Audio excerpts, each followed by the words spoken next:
Committee অত্যন্ত গুরুত্বপূর্ণ। জাতি গঠনের ক্ষেত্রে এই প্রকৌশলীদের অবদান একেবারে সাধারণ মানুষ, তৃণমূল পর্যায়ে। আমি অনেক সময় বলি যে ডিপ্লোমা প্রকৌশলী এদের নাম হওয়া উচিত গণ প্রকৌশলী, কারণ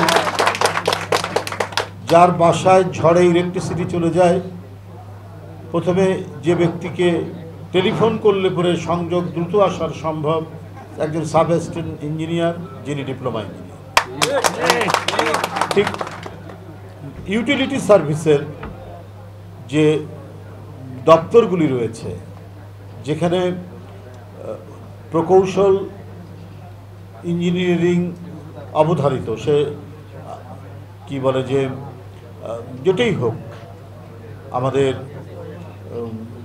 ওয়াটার সাপ্লাইয়ের ক্ষেত্রে হোক, বিদ্যুৎ সরবরাহের ক্ষেত্রে হোক, রাস্তাঘাট হোক, রেলওয়ে হোক, প্রত্যেকটি ক্ষেত্রে, জনজীবনের প্রত্যেকটি ক্ষেত্রে তাদের অবদান একেবারে প্রাথমিক পর্যায়ে। আর ওই প্রাথমিক ভিত্তিটাই তারা রচনা করেন, যার উপর নির্মিত হয় বড় অবকাঠামো। তো সুতরাং সাধারণ মানুষের যাদের সাথে যোগাযোগ, তারা হলো ডিপ্লোমা ইঞ্জিনিয়ার্স। এই কারণে তাদের এই কমিটি অত্যন্ত গুরুত্বপূর্ণ। হানিফ ভাই এবং সাখাওয়াত দুজনই অত্যন্ত সক্রিয় রাজনীতিতে, এবং আমি দেখেছি অনেক নিপীড়ন নির্যাতন তারা ভোগ করেছে, শারীরিকভাবে আক্রান্ত হয়েছে, তাদের রক্ত ঝরেছে, কিন্তু দলের পতাকাকে নতজানু হতে দেয়নি, নুইয়ে পড়তে দেয়নি। এবং যখনই কোনো সংকট ঘনীভূত হয়েছে, সে সংকট মোকাবেলায় হানিফ ভাই বা সাখাওয়াতরা ভূমিকা রেখেছে, ফ্যাসিবাদের নিপীড়ন নির্যাতন সহ্য করেছে, গ্রেপ্তার হয়ে রিমান্ডে অত্যাচারিত হয়েছে, কারা নির্যাতন ভোগ করেছে। একটি অগণতান্ত্রিক ফ্যাসিবাদী চরিত্রের সরকার যত ধরনের অত্যাচারের খড়গ নামিয়ে নিয়ে আসে গণতন্ত্রকামী মানুষের উপর, সেই অত্যাচারের খড়গ তাদের উপরেও ছিল, এবং এর মধ্যেও তারা সংগঠন করেছে এবং দেশের জাতীয়তাবাদী মনা, গণতন্ত্র মনা প্রকৌশলীদেরকে, ডিপ্লোমা প্রকৌশলীদেরকে তারা সংগঠিত করেছে এবং জাতীয়তাবাদের পতাকা তলে নিয়ে এসেছে। এই কারণে তাদের প্রতি কৃতজ্ঞতা জানাচ্ছি, এবং নতুন নবনির্বাচিত কমিটিও দায়িত্ব পালন করবে, অত্যন্ত যুগান্তকারী দায়িত্ব পালন করবে, যাতে করে বাংলাদেশের যারা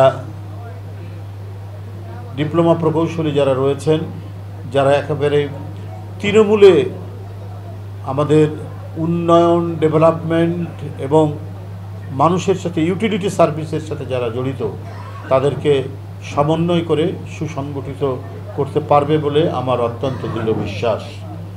তবে এটাও মনে রাখতে হবে, আপনারা নবনির্বাচিত কমিটি এমন দৃষ্টান্ত দেখাতে হবে যাতে করে কখনোই আপনারা তো শেষে ইঞ্জিনিয়ারিং কথাটা বা প্রকৌশলী কথাটা যুক্ত আছে, আপনাদের আচার আচরণ এবং আপনাদের কোনো কিছুতেই যেন সভ্যতার মাত্রা অতিক্রম না করে, এইটা খেয়াল রাখতে হবে।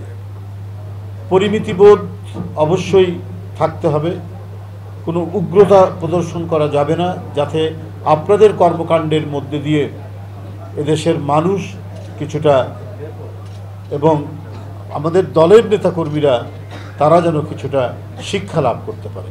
কারণ আপনারা একটা শিক্ষার উপর দাঁড়িয়েই দেশের উন্নয়ন উৎপাদনের কাজে একবারে সরাসরি আপনারা যুক্ত। কারণ মানে হাতুড়িটা আপনাদের হাতে, নির্মাণের যন্ত্রটা আপনাদের হাতে।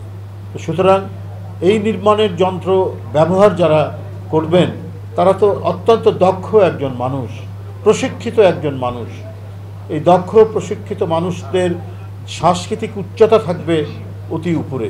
তো সেখানে যেন কখনোই না দেখি কোনো পদ পদবীর ক্ষেত্রে, কোনো কিছু চাওয়া পাওয়ার ক্ষেত্রে, বঞ্চনার ক্ষেত্রে কেউ যেন পরিমিতিবোধ এবং সভ্যতা এবং সংস্কৃতির যে সীমানা, সেই সীমানা অতিক্রম করবে না, এবং এর মধ্যে দিয়েই একটা দৃষ্টান্তমূলক সংগঠন তৈরি হবে। আপনারা জানেন যে